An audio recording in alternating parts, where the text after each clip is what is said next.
Most men who feel worn down aren't actually failing. They're doing exactly what they've always done. They're showing up, handling it, and carrying the load. The tension isn't laziness, it's the quiet gap between being responsible and feeling connected. Somewhere along the way, we bought into the idea that being the reliable one was the goal. That if you keep your head down, do the work, and don't complain, things will eventually feel right. But motivation isn't the issue, right? You got that. You can be disciplined, consistent, and dependable and still feel distant, tired, and strangely alone, even among people you love. This is actually becoming a real problem for men in our society. What actually shapes a man isn't how much he can endure in silence, it's whether he takes responsibility for the way he's carrying and how he carries it, and if he carries it or should. So today, I don't want to give you a checklist or a pep talk. That's just really not my style. I want to walk through the silent cost of being the reliable one and what it looks like to carry responsibility without losing connection along the way. The truth is, most men don't burn out because they're doing too much. They're burning out because nobody knows what it costs them to do it. And after a while, carrying it, everything quietly doesn't feel like honor. It feels like resentment with good manners taking over. That's the silent cost of being the reliable one. Now, before we get going, let me say this. If your body never fully comes down, if your nervous system is never really shutting off, and everything feels heavier than it should, it may not be weakness, it's probably biology. You can't be your best without getting a quality night's sleep, which is why we work with an incredible sponsor like MyPillow. So let's check in with MyPillow real quick and we'll get into the show right after that.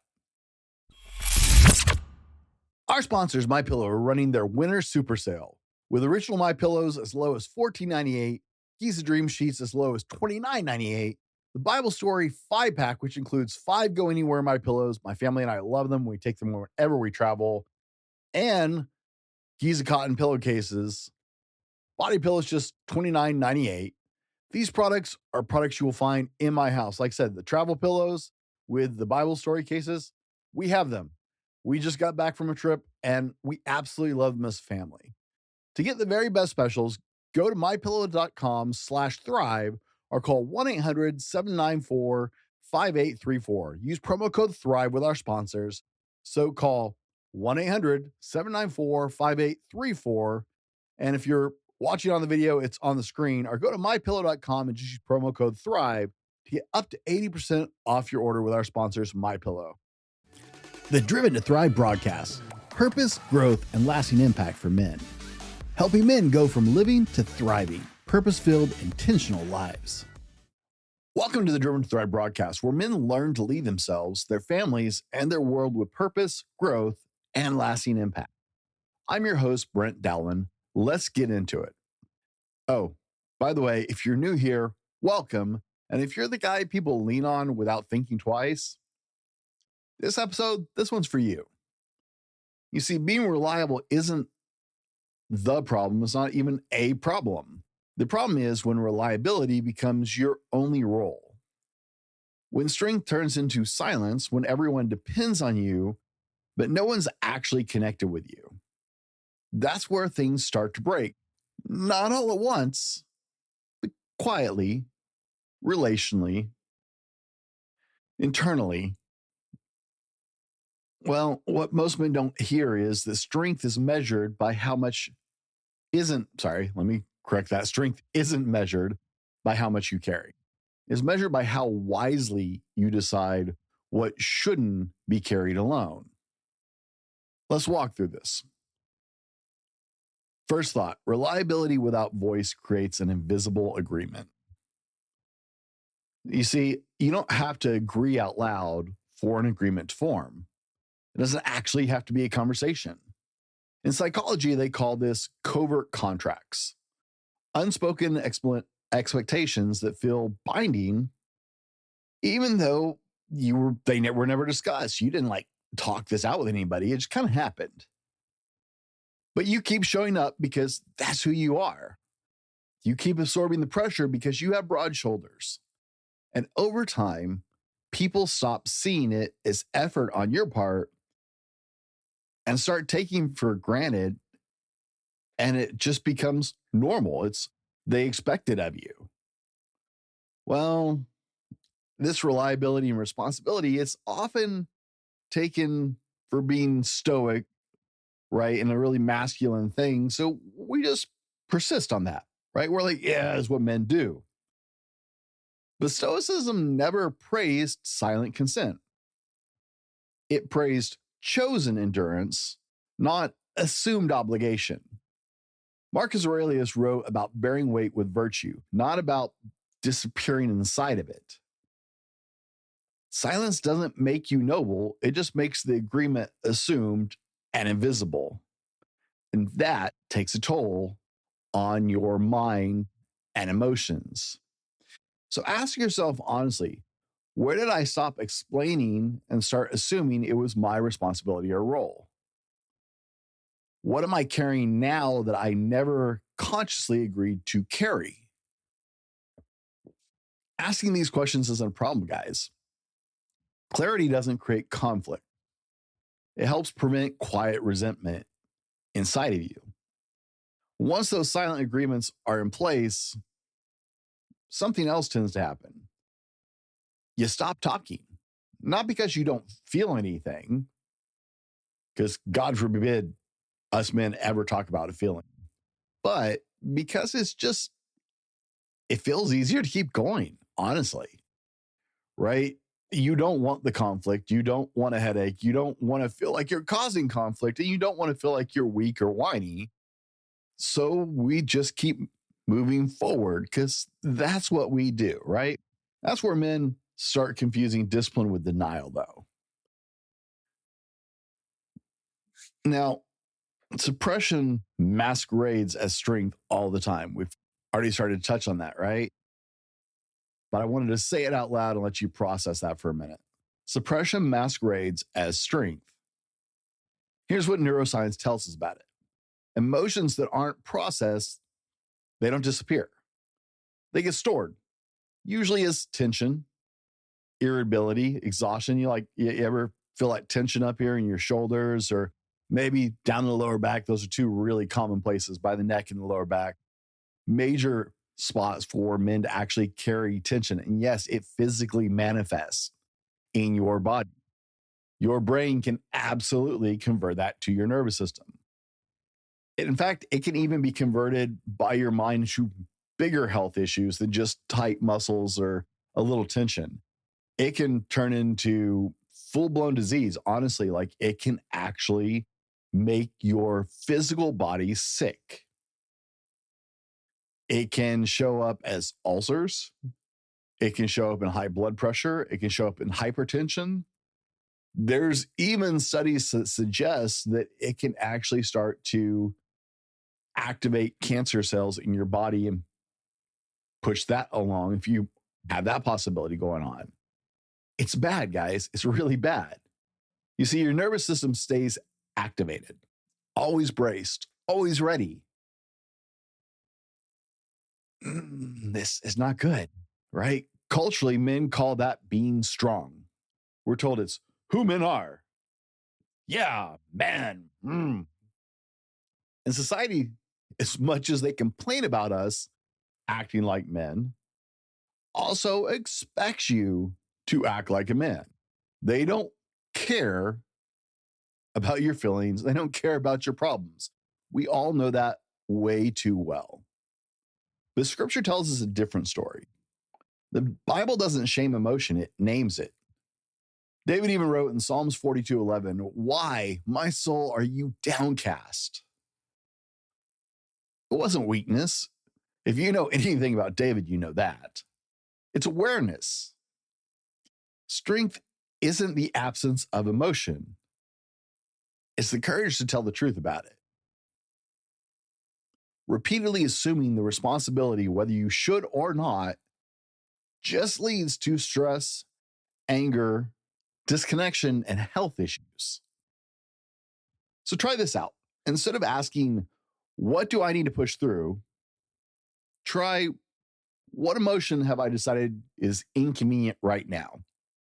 Once again, we're not fixing it, we're naming it. We're just becoming aware of this going on in our minds and in our emotions and our hearts. I know we're trying to stay out of the touchy-feely stuff, but just naming it, being aware of it, that awareness actually lowers the pressure of the load. And here's where it starts to affect more than just you when you're in this situation. Because when a man suppresses long enough, he doesn't just go quiet internally, he actually starts to become distant externally. Responsibility taken alone becomes resentment. And this is where a lot of high performing men actually get really jammed up. You see, CEOs deal with this, pro athletes deal with it, politicians, public leaders, all the people you look up to in your life, anybody you might idolize, at every level, this is a real issue. Take The Rock for a minute, Dwayne Johnson.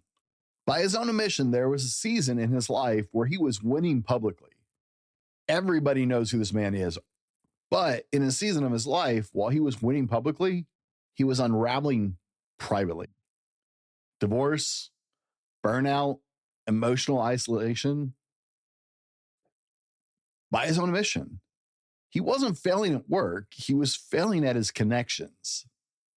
Psychology backs it up. Isolation amplifies stress. The work isn't what breaks men, the loneliness inside the work does. Men get lost further and further into the loneliness of feeling the weight on their shoulders.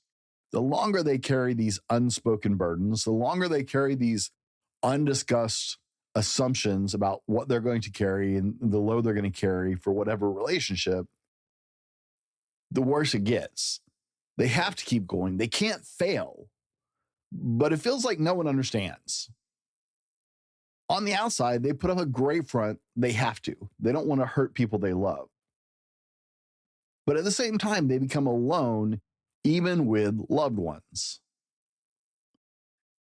You can be indispensable and still be deeply disconnected. And this is killing men. This is why men count for the majority of self-harm, and it has to stop. Real men surrounded by loving families, by people they care about, that look like they're thriving every day, are carrying all this invisible weight.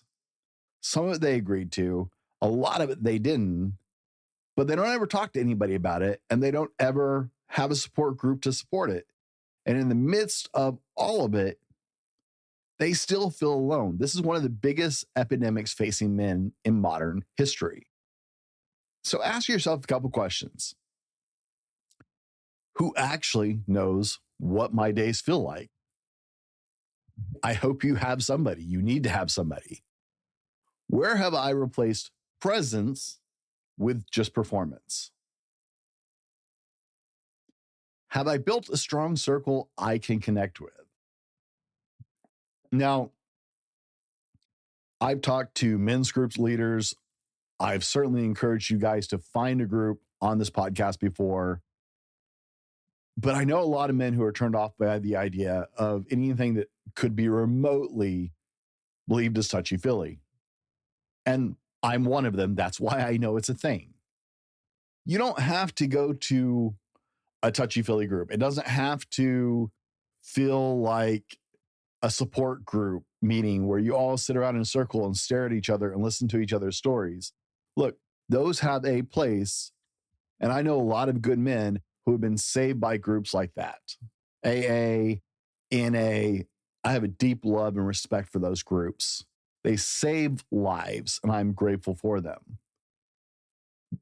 And there are men's groups. There are church men's groups. There are men's groups where they actually talk about pressures and stress and kind of relay and support these things. But I understand not everybody is ready to do that. Having a strong social group of males is great. Maybe you have a men's Bible study you go to. Maybe you have a group of guys you play a pickup basketball game with once a week before you go to work or after work. Maybe you have a group of guys you game with. Maybe you have a group of guys you go fishing with or whatever you like to do. A circle doesn't have to look like a support group. A strong circle can just look like a group of dads standing around the barbecue grill once a week, smoking meat or cigars, and while their kids play in the background and connecting over the fact that their lives aren't perfect. You don't even actually really have to know the other guy's names to care about them. Guys are really good at this. You don't even have to know the other guy's names to truly care about them. If my kids, for example, play with Bob's kids, Bob lives next door, and there's a guy who lives next door to him, and he's got kids too. And so, him and my other neighbor on the other side, we all get together every now and then, let our kids play, and we throw some meat on the grill, and we smoke some cigars.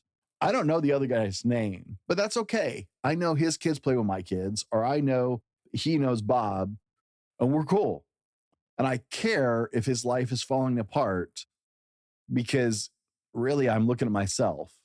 So that connection still has value. Start somewhere. Reliability keeps things running, gentlemen, but connection keeps things, and more importantly, you alive and healthy. Now, quick pause here. Behind closed mics exists because this stuff doesn't fit neatly into a polished conversation.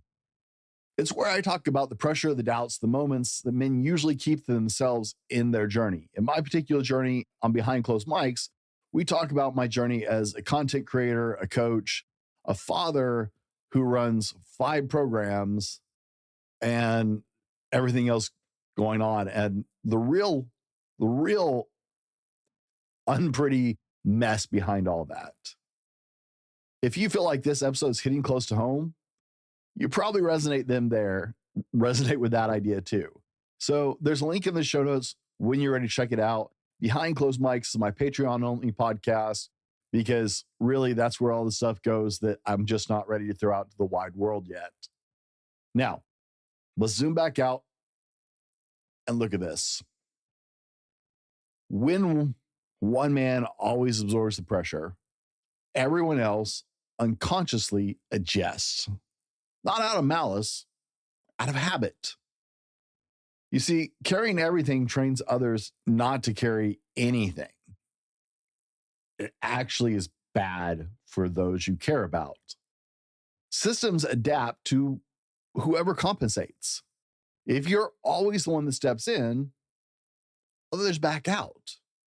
Not because they're lazy, but because you so reliably step up. The system has learned it doesn't need to step up. No one needs to rise to the occasion because you absolutely will, and we know it. You're probably that guy. You've actually trained people not to help you and not to worry about taking care of things. Think about it like this. If you do all the chores, or as a father, if you were to do all the chores around your house, cooking, cleaning, laundry, washing dishes, putting things away, picking up after everyone, along with going to work and playing with your kids and having a good relationship with them. After you burn out, because you absolutely will, people will be really confused that you're upset, that they aren't helping. Why? Because they don't know they're supposed to help at this point. You're teaching them everyday life happens without any effort, and you take care of everything. You're creating lazy kids. You don't want to create lazy kids. I know you. You don't want to do that to your children. You don't want to hamstring them because that's what you're doing. You're hurting them for their future kids and their future families in the long run because you've taught them that there's no effort required from them for life to happen. Like I said, I know you. That's not your thing. That's not what you're trying to do as a parent. So you have to take a step back from this. See, Stoicism teaches wisdom over martyrdom, and guys, we're really good at going towards the martyrdom side. Scripture also says it plainly: carry each other's burdens in Galatians 6:2. It's not poetic language, it's functional design. The truth is, you're actually shortchanging everyone you're trying to protect. All those people you love, all those people that you are trying to carry because you're a good man, because you love them, because you care about them, because you want to be strong for them, you're screwing them over. We grow through responsibility. We learn to be capable through adversity. We become as a person through challenge and strife. We bond deeper through shared events of all kinds, including shared responsibilities and work. When you always compensate, the system never learns responsibility. And worse, you actually teach people not to help you.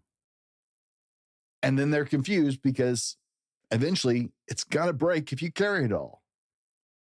So this week, try this out. What breaks if I stop rescuing it?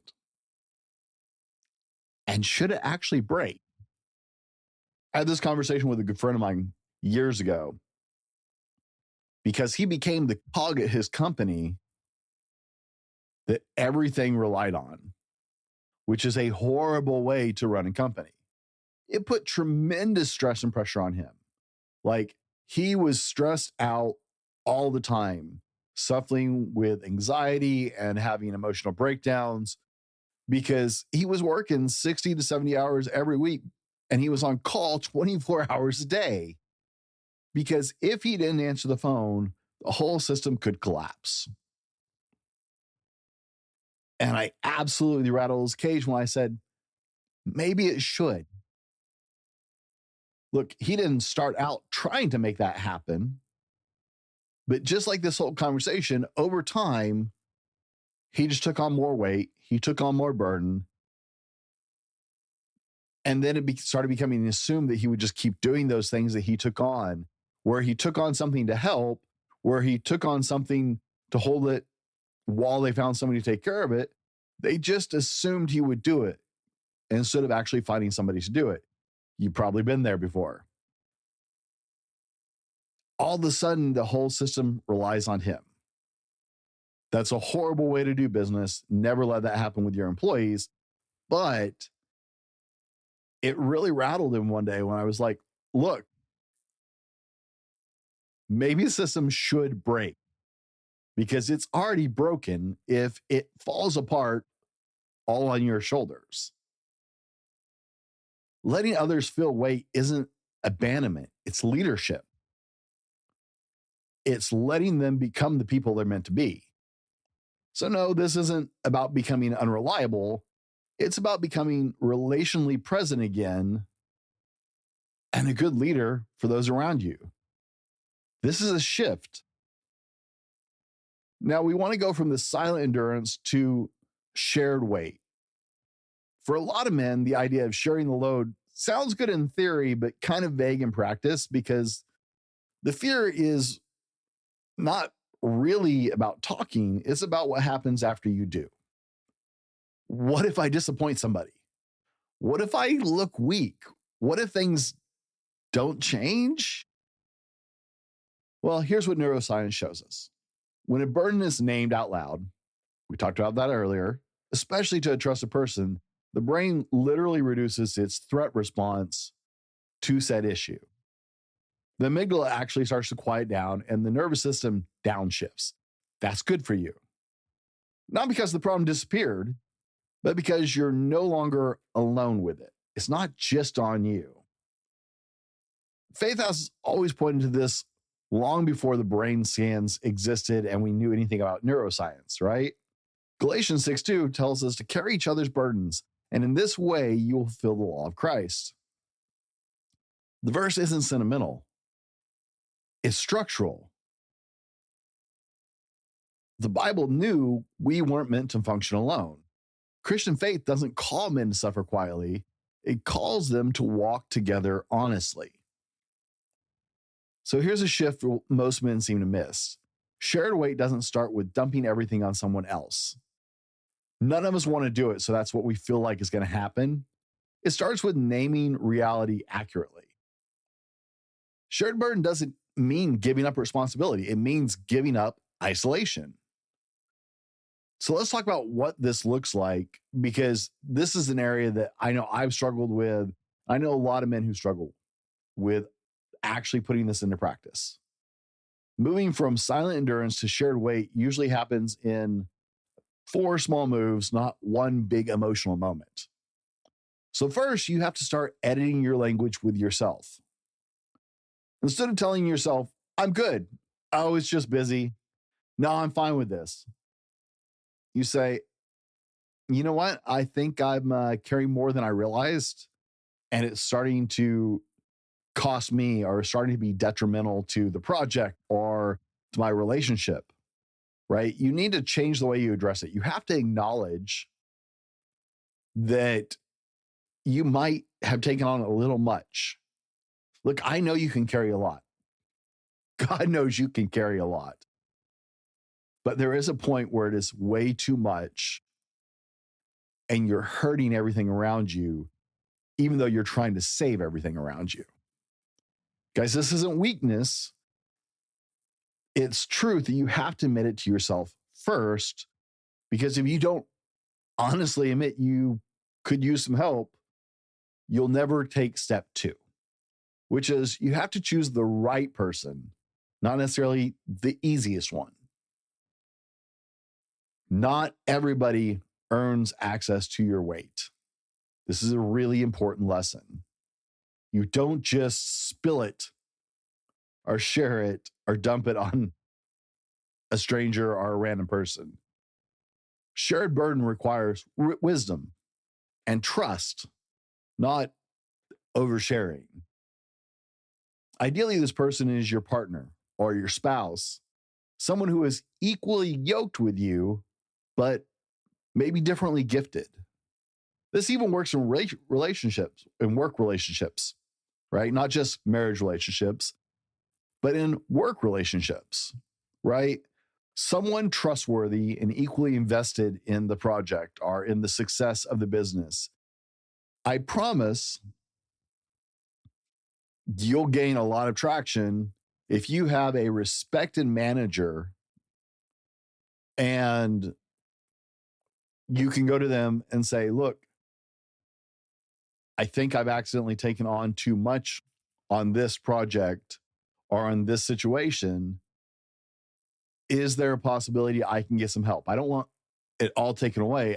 I need a little help maybe on this project so I can focus a little more clearly on this.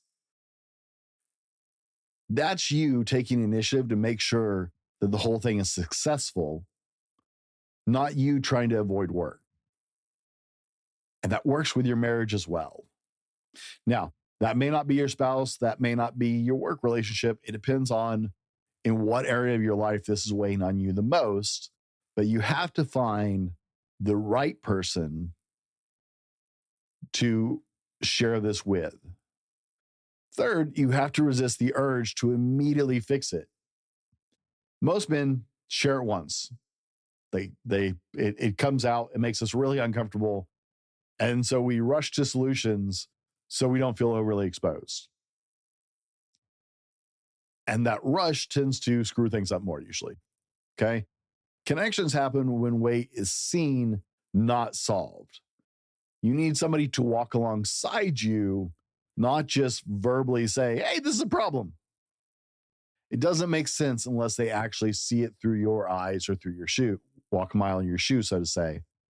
So brainstorm together, share some of the visible impact of the weight, demonstrate and show them where this is bogging you down and interfering with you doing what's best for your marriage or for your company or whatever. Look for healthy solutions and weigh them out together. Get an idea of how best to bring somebody else in on this to make it a successful transition. And fourth, honor your spouse or your partner by asking for help. A lot of times as men, We believe we have to lead in everything, and you are supposed to lead. But leadership doesn't mean you do everything. Leadership doesn't mean you exclude your spouse's gifts or your partner's gifts. For example, years ago, about 2.5, 3 years in our marriage, I was stressed out. I was horrible with bills. This is 22 years ago or so, 23 years ago. And I was just stressed out all the time. Money was tight. We were a typical young married couple. We weren't making a lot of money, living moment to moment, paycheck to paycheck. But I was horribly unorganized with money. My wife was taught by her father. My father in law was great about teaching his children how to budget, how to balance a bank account, how to reconcile a bank account. Like, he made sure that they had a clear idea and understanding of how to watch over their finances and plan. I thought I had to do that because I'm the guy, right? That's my job. My wife took over our personal finances and budgeting like 2.5, 3 years into our marriage. Guys, it is one of the best things I ever did in my marriage. Penny, my wife, this and I only asked her to take it for a month. I said, "Can you do it for a month?" And I got to the end of the month. I was like, "Okay, I can." She's like, "Well, I can do it for another month."